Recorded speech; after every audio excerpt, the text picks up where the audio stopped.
When I was busy taking care of my sick father, my wife left me. But when my father made me a millionaire in his will, she came back crawling. Hello everyone, my name is Charlie. I'm a 35-year-old man and a father of 2 children. Along with this, I'm the only son of my ailing father. My dad has been suffering from kidney problems for many years, but in the last 3 to 4 years, his condition has worsened, and he has to go for dialysis twice a week. Earlier, he was able to commute on his own, but over the last year, he often asked me to accompany him.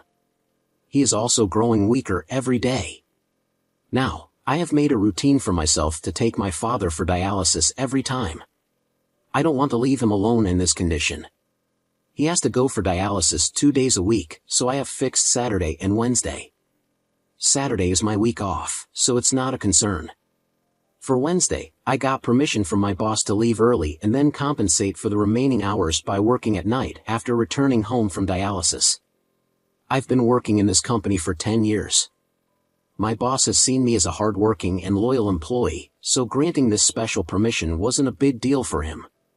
However, the problem was at home with my wife, Alice. When she found out that I would be taking my dad for dialysis twice a week, she got upset. She didn't like it when I used to take him occasionally, but she never expressed her displeasure up front. Now that I had taken up the responsibility diligently, she could not stop herself. She said there was no point in wasting my time on my father because whatever I did, he was never going to be impressed by me. Well, here's a little context to this. My dad owned a merchandising business. He was quite well off and had acquired decent wealth. He wanted me to take over his business, but I was passionate about something else. I wanted to get into technology. I was enthusiastic about coding and creating software, so after school, when Dad wanted me to take up some business or management courses, I took up a software degree. He was still fine with that as long as I was willing to join his company.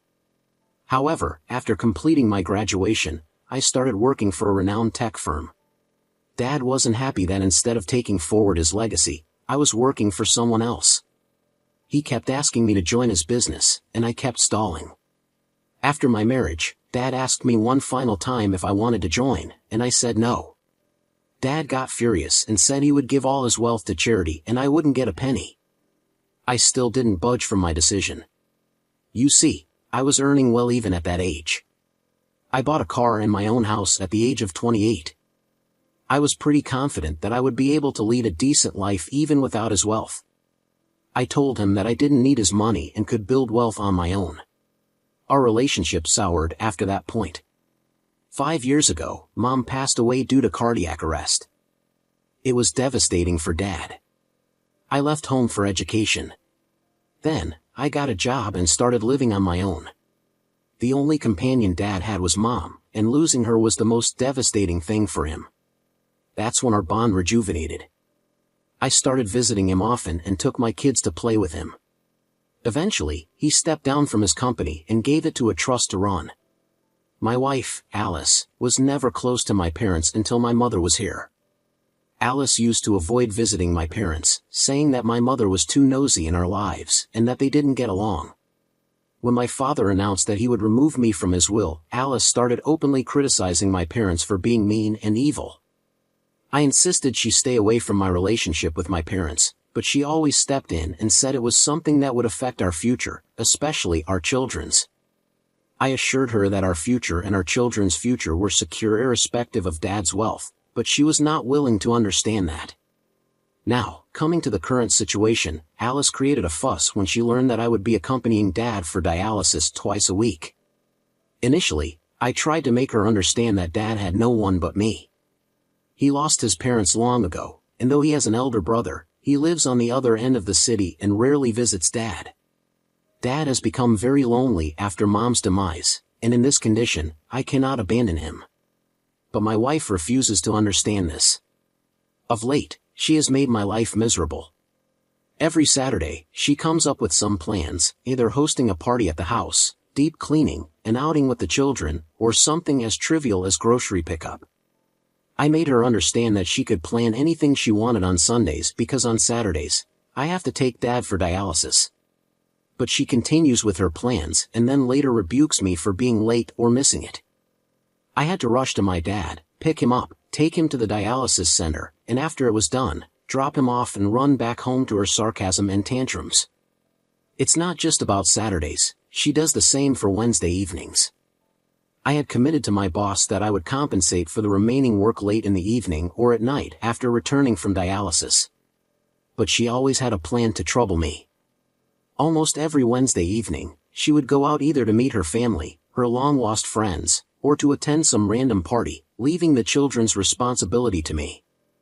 I had to juggle my work, cook for the children, feed the younger one, and meanwhile, complete my pending tasks for my workplace. This was after a hectic day at work and at the dialysis center. I know it's getting long, but this is how miserable my condition is. Many times, my dad suggested that I let him go to the center with the nurse because he sees me always in a hurry, tense, and looking at my watch after dropping him home. I don't even wait for a second and rush back. Even while picking him up, I ask him to be ready and come outside before I arrive. Dad has a full-time nurse and a caretaker to take care of him, but I still feel bad for not spending time with him. The drive from his house to the center is 30 minutes. Earlier, I used to enjoy chatting with him during that drive about the good old days and the children. But as Alice's tantrums have increased, all I'm concerned about is rushing back home. Most of the time, I'm just overspeeding my car in the traffic, taking shortcut lanes, and overtaking other vehicles to cut down the drive time. This is the only time I get to spend with Dad, and I don't want to ruin that or stop it by asking him to go with the nurse. I too have some responsibilities as a son. I'm just not able to bear this woman any longer. It is just getting worse every day. My wife is not leaving any stone unturned to dissuade me from attending to my father. Her point is that it is a lost deal. Dad has already removed me from his will and given his wealth to charity, so there is no point wasting time and energy on him. I fail to understand her. Do we do everything just for profit and loss? What if someone's parents don't have any wealth or are poor? Do their children abandon them because they have nothing to offer? After listening to her tantrums for so many months, I finally told her that she was not going to inherit anything from her parents, so why does she visit them every now and then? Oh my God, she lost her temper at this and said, "My parents did a lot more than your greedy father. They supported me in everything. They are not like your father, who disowned you for not joining his business. My father would have never done that to me, so don't you dare compare my parents to yours." It was not just once. This type of argument is becoming a norm at my house almost every Wednesday and Saturday after I return from dialysis. It is just getting more severe and ugly with every instance. Earlier, she used to fight with me alone. Now I see her yelling and shouting at me in front of the children. Not only this, I have heard her badmouthing my dad in front of my children and manipulating them against me and my dad. I heard it and intervened, which again led to an ugly fight between us. Alice's fights have become a routine for me. On the days when she doesn't fight, I feel something is missing, only for her to become more aggressive the next day. I've almost given up on her now. I don't yell back or answer her, I just ignore her as if she doesn't exist for me. What else should I do? I cannot abandon my father just to please her. I don't care if he has kicked me out of his will. He did so because of my own decision. I refused to join his company, and he was forced to give his hard-earned business to the trust. It must have been so disheartening for him. That company was like a baby to my dad, and he had to donate it to someone else. He had every right to disown me because I had hurt him. Sometimes, I feel that karma is biting me back because of what I did to my dad. On the other hand, Dad is becoming weaker. He can barely walk on his own and needs support to step down to the car. To save time, I used to ask him to come outside, but now I don't care about being late. I go inside to carefully walk him to the car and then back to his bed until he settles down peacefully. He is also experiencing shortness of breath, so I make sure to walk him as slowly as he needs. While driving, I drive carefully to avoid overspeeding and increasing his heart rate. I don't care about being late to my house because rushing there doesn't help. If I have to deal with that evil woman anyway, why not at least keep Dad happy? My casual attitude has worsened the situation. Yesterday, Alice said I need to choose between them, either my dad or her. I tried to make her understand that Dad was not going to be with us forever. Seeing his condition, it didn't look like he was going to make it much longer. She came back with a curt reply: "In that case, you need to make your choice carefully, someone who is going to be with you forever or someone who is going to die soon." This was so insensitive. I told her, "You know what? I better choose my dad than choose you, who is so evil and selfish to a dying man." She packed her bags and left. I didn't even stop her. She needed some time to cool off, and I also needed some space from her. In her absence, I'm taking care of the house, my children, Dad, and my work. Yet, I feel so relieved and relaxed. Her absence is actually soothing to me. The day before yesterday, she sent me divorce papers. I was somewhat expecting it but didn't anticipate it to come so soon. I was shocked, but deep down, I was happy and relieved. I didn't call her, just signed the papers, and sent them back. Surprisingly, she didn't ask for custody of the children, which was the only clause I was worried about. She clearly didn't want them. When she received the papers, she called me back, yelling, "How could you just sign it without calling me and pleading with me?" Funny, right? Her mom snatched the phone and shouted that I should have acted like a man and tried to pacify my wife back into the marriage instead of just signing the papers. It was so funny. Why would I do that? She wanted a divorce, and I complied. It was good for me. I got rid of her without a fuss. I also taunted her, saying that she even abandoned her children and didn't want them. She said I could have all her assets, including her 2 children. She didn't want any of it. Her mother said Jack was still very young, and she didn't want the baggage of children on her shoulders. I said, "Fine by me. I'm glad to have my kids with me. It is a relief for me, no doubt, but I'm worried about my children. They miss their mom, mostly the younger one. When I'm at the office, it is difficult for me to manage all the responsibilities alone, but I hope I'll be able to sail through this."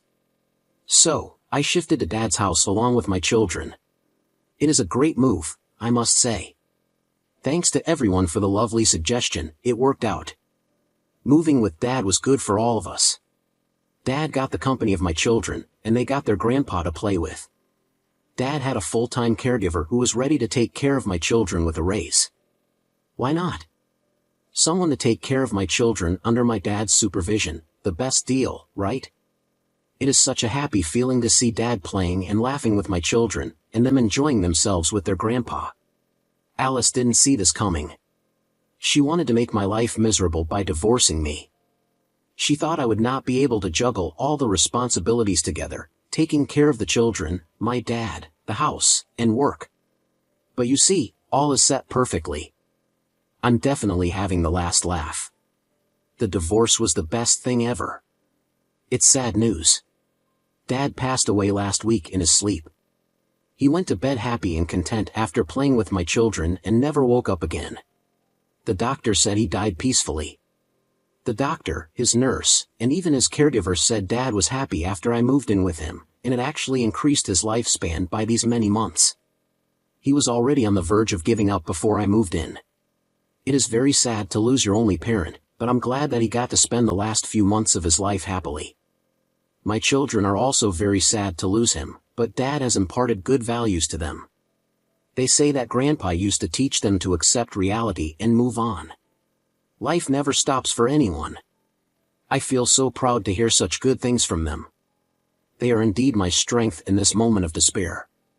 But there is one more shocking news that came after Dad's demise. Dad's lawyer reached out to me, asking me to come over to his office to reveal Dad's will. I said it wasn't required. Dad had already told me that he had given all his wealth to the trust. So, I'm fine with that, and he can proceed with the paperwork to transfer everything to them. I asked him if I needed to vacate Dad's house because I was guessing that was also given to the charity trust. He laughed at me and asked me to just come over. When I went there, I found the trust members were already present. The lawyer had called them as well. When the lawyer started reading the will, I was in tears. Dad had actually willed me as his heir. All his business, his house, and his wealth were for me. I asked the lawyer if this change was made recently, thinking he made this change after I started taking care of him. The lawyer smiled and said I was always his heir and the will was never altered. I was inconsolably crying, realizing that my dad never abandoned me. Maybe he threatened to disown me so that I could take forward his business and his legacy. I was still crying when Dad's attorney pacified me. I said it kills me from the inside that I hurt my dad all his life, but he always cared for me.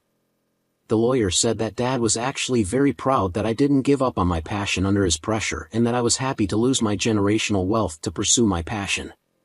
Dad was very proud of me. The lawyer said that I'm the decision maker of the business and if I want, I can take the company back from the trust and run it myself. I'm thinking of doing that. I did whatever I wanted to do. Dad indirectly supported me. Now, it is my time to pay him back. I'm thinking of taking it back from the trust and scaling it to the level Dad wanted. His business deserves to fly. I came back home and told my children about their grandpa's will. He has given some portion of his wealth to my children as well after they turn 18. Today, we went to his grave with some flowers and spent some time in serenity. It is a very emotional phase for me. You know, the aunts came back running on seeing the sugar candy. A month later, after Dad's demise, I started taking over his business and other community service work. First of all, I quit my job and took over the business. Then, I rented my house because my children and I decided to live at my parents' house. They feel connected to their grandpa in this house. This house has my childhood memories, so I also don't want to leave it. With the news that I had inherited my father's $1 million wealth, I got many visitors at my house, long-lost relatives, friends, and neighbors. But the most surprising visitor was my ex-wife, Alice, and her parents. They entered the house sobbing, saying they didn't know about my father's demise or else they would have attended the funeral. Her parents went on to say all good things about my dad. Alice hugged the children and cried about how much she missed them. I asked her if she missed them so much, why hadn't she visited in the past few years? She said she went to our house, but it was locked. What a bunch of BS. I said, didn't you worry about your children? When you saw the house was locked, didn't you feel it necessary to contact me and check if the kids were fine? She had no answer. Her parents were like, let's forget whatever has happened in the past. Now that my father was gone, the children would be left alone in the house when I was at work. They need a mother, so it was better that we reconcile. I laughed in their faces at this suggestion. The children needed her the most when she left them to me. Now the children have gotten used to her absence, and I don't want her back in my life. She started crying. Her parents left us alone, and she held my hands, pleading with me for reconciliation. She said she loved me and missed being with the children. I laughed and said, you know what? You don't love me. You love the wealth my dad left to me. You and your greedy parents are here on my doorstep just to leech off my money. I don't regret using those words for her parents because that's what they are. She had also called my dad greedy and mean during our divorce. There was no way I was letting this woman have a penny of my dad's hard-earned money. She got offended that I had insulted her parents. She said that until now, she was pleading with me because she loved me, but now she would take what is rightfully hers. She didn't demand any alimony during the divorce, but now she wants half of my wealth, rather, half of my dad's wealth.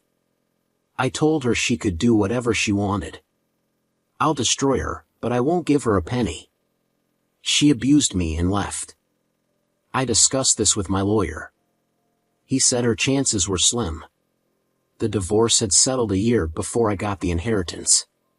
Besides, the children were with me, so there was no way she could get anything. But he also asked me to be careful about letting her spend time with the children.